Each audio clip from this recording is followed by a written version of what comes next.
Halo Forensikers, jumpa lagi bersama saya Denny Darko dan Bu Asri Sumi Purwanti. Setelah sekian lama terpisah karena COVID-19. Iya. Sebenarnya kalau COVID-nya sendiri bisa kita ini ya diakali dok, Cuman tapi tugasnya pindah yeah, ke PPKM. Nah, dan sebagai seorang dokter ini kan nakes juga masuknya. Iya. Ya, harus ikut mensiasati bagaimana kondisi sekarang ini kalau secara keseluruhan Indonesia ini sudah mulai aman atau masih belum? Masih belum. Masih belum ya? Iya. Kasus aktifnya naik turun. Ya, tapi varian Delta itu memang ini kayaknya Indonesia itu termasuk yang kedua setelah India.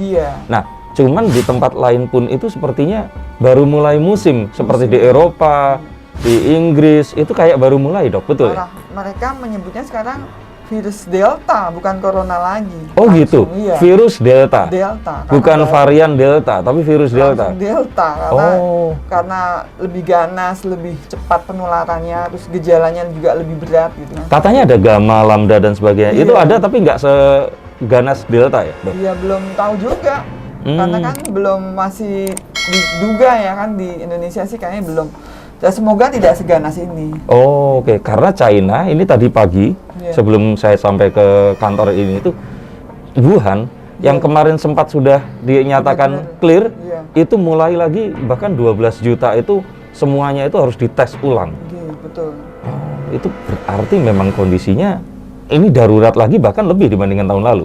Iya, ini pandemi apa ya? Yang lebih parah dari tahun lalu yang kedua ini. Gejalanya semua sampai korbannya kan juga memang lebih banyak. Okay. Nah, Dokter Asri ini kan ada di Semarang, yang mana Semarang ini termasuk yang juga tinggi ya, seperti di DKI kan? Betul. Kemarin itu bagaimana kondisi di sana? Di sana itu serangan pertama, kok jadi serangan pertama? Perang pertama yang diduga virus Delta ada di Kudus. Dan kebetulan itu di awal Mei ya, dan saya ditugaskan untuk saya waktu itu kepala rumah sakit ditugaskan Kapolda untuk rapat koordinasi di Kudus tentang bagaimana penanganan masyarakat Kudus yang tiba-tiba ada 1.000 kasus aktif. Itu secara tiba-tiba? Iya, secara tiba-tiba. Sudah tahu kalau Delta? Belum tahu. Dan kita rapat, ya itu walaupun saya udah jaga prokes tapi di ruangan tertutup dengan pejabat pemerintah daerah. 2 malam berturut-turut. Hari ketiganya saya terkapar, akhirnya kena COVID-19 itu. Dan itu yang Delta atau bukan belum tahu? Setelah dirawat, terus sampai gejalanya seperti itu, 6 hari pertama memang sangat menyakitkan dan yang sesak, Dok? Demam, sesak, nyeri seluruh tubuh, terus nyeri telan, tidak bisa masuk makanan, minuman, sampai pusing, sampai berhalusinasi. Dan ternyata saya kena yang Delta setelah sampel saya dikirim ke Jogja. Waduh. Terus gitu. Kalau seandainya kejadian itu akhirnya merasakan langsung Delta sama yang biasa, kalau dokter kan karena di rumah sakit Panjenengan itu waktu itu termasuk juga untuk penanganan COVID ya? Apa perbedaannya? Tahun lalu saya pernah kena OTG waktu saya kepala instalasi forensik Kramat Jati kan, pandemi pertama. Tapi bukan yang Delta? Biasa.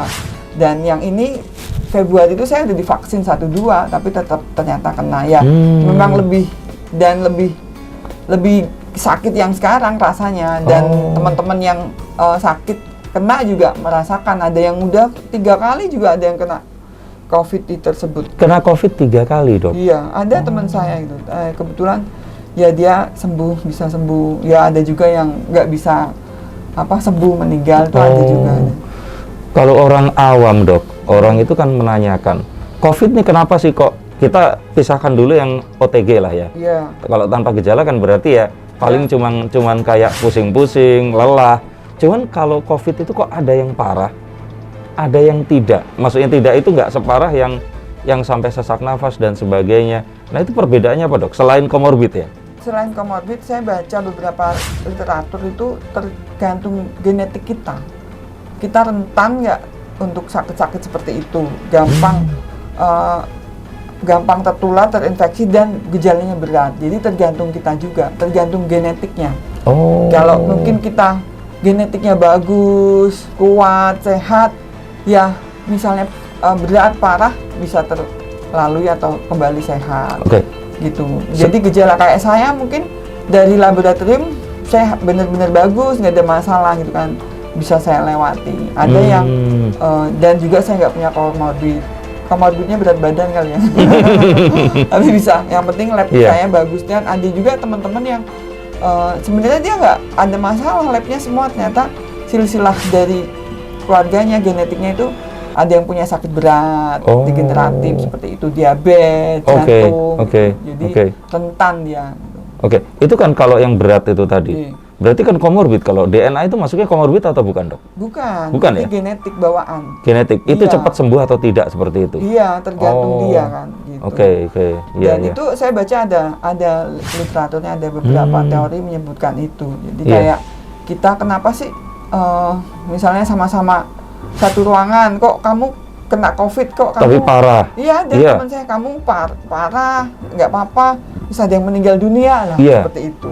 Makanya, dan itu tuh perawatannya tingkatnya sama loh padahal. Iya. Tapi itu memang berpengaruh dan bisa ya, Dok ya? Iya. Nah, yang menyebabkan meninggal, itu terbanyak itu karena tidak bisa bernafas atau ada yang lain, Dok? Tidak bisa bernafas, tertahan di saluran nafas atasnya. Dia kayak orang tercekik seperti itu.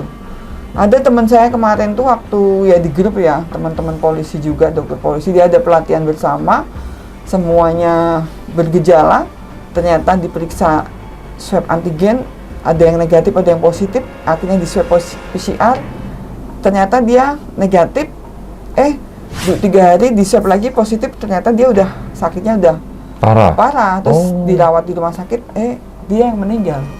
Malah dia yang meninggal dunia. Padahal dari awal dia yang negatif. Jadi dia meninggal ya, kasihan juga, makanya ikut kaget saya kan, termasuk senior saya yang baik gitu. Itu masa nggak ketahuan sama sekali, Dok, simptomnya atau apa? Iya, nggak ada. Makanya kan kita hal-hal seperti itu nggak boleh disepelekan. Iya. Kalau misalnya satu rumah kok anaknya positif, istrinya positif, kok maksudnya saya enggak gitu kan, aneh gitu kan. Harus benar-benar prokes, terus jaga pola makannya, kesehatannya, jaga jarak, terus 3 hari lagi kalau bisa periksa lagi. Tuh, seperti itu.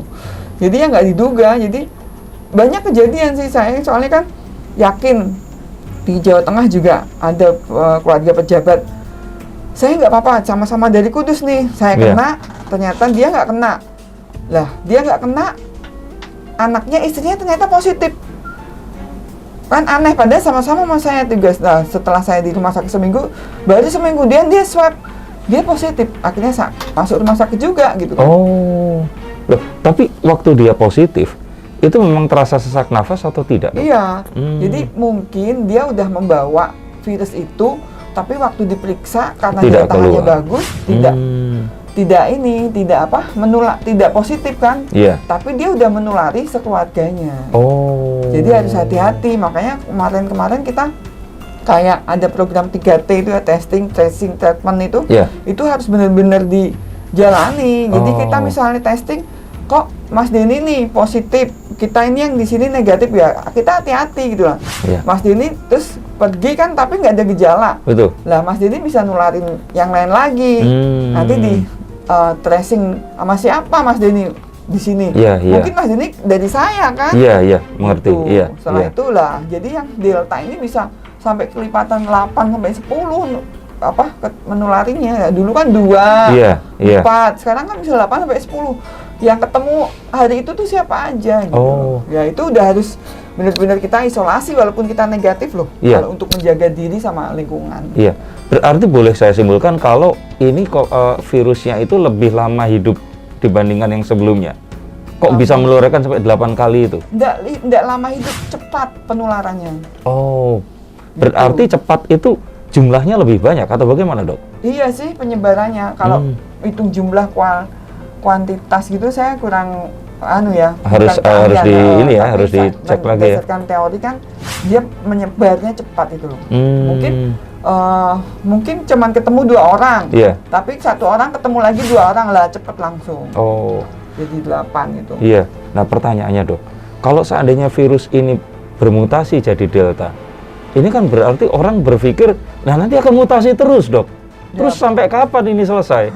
Kalau selesai ya mudah-mudahan selesai sih dengan herd immunity kita, Iya. terus pola hidup kita, terus memang berubah total sampai ke depannya nanti tentang bagaimana hidup terus berlanjut, jaga Iya. kesehatan, Iya. pola makan, dan kita benar-benar harus mengerti tubuh kita kalau kita jangan sampai punya penyakit degeneratif, mendukung itu kan. Dan ya yang sudah misalnya punya, bagaimana dia harus bersikap, benar-benar tidur cukup, istirahat kan, terus Iya. makannya juga diatur, Iya, gitu, Dok. seperti itu. Udah, sepertinya sih dunia udah mulai berubah ya, Iya. kehidupan juga Iya. ya, nggak perlu lagi misalnya apa nongkrong makan rame-rame, Iya, gitu kan, iya. mungkin harus jaga jarak, ya, Iya.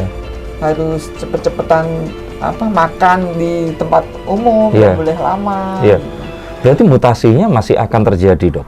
Menurut saya iya. Karena Kan nggak tahu yang kemarin Iya. ada nextnya kan, ya belum yang tadi Mas iya, disebutkan. iya makanya yang gamma, ya. iya, itu katanya ada, tapi memang nggak seganas yang delta. Iya. Jadi yang paling ganas itu yang delta. Memang Iya. itu kan mutasinya katanya terjadinya di India. Iya. Dan itu mutasi itu katanya karena yaitu tadi si antara sel spike sama reseptor kita itu tuh akhirnya waktu nempel itu mengcopy DNA-nya itu kan DNA ATCG ya, Dok ya. Iya. Nah, itu katanya ada yang keliru sehingga waktu keliru terus memperbanyak diri itu jadi varian baru itu tadi. Betul. Nah, kalau itu terjadi berarti kan itu tadi yang saya takutkan. Nanti itu abjad bisa habis sampai apa namanya zeta itu sampai ke ini variannya akan keluar nanti terus muter sampai ke delta 1, delta 2. Ya kembali lagi ke kita ya, hidup kita nggak tahu kan virus apa lagi nanti lagi. Pada intinya itu kan virus itu kan yang nyerang ke kita, imun kita lah. Iya. Kita yang harus benar-benar kuat dan bagus imun tubuhnya. Hmm. Ya didapat dari mana? Iya. Ya pola hidup kita lagi. Iya, iya. Udah nggak boleh maksudnya begadang, makan sembarangan, Iya. seperti itu kan. Terus jaga kebersihan, cuci tangan, apapun itu kan. Iya. Itu ya hidupnya udah harus total. Dan kalau kita menjalani itu yakin virus takut lah sama kita. Asal nggak sembrono kitanya Iya. kan waspada. Jadi Betul. tidak boleh panik tapi waspada. Betul.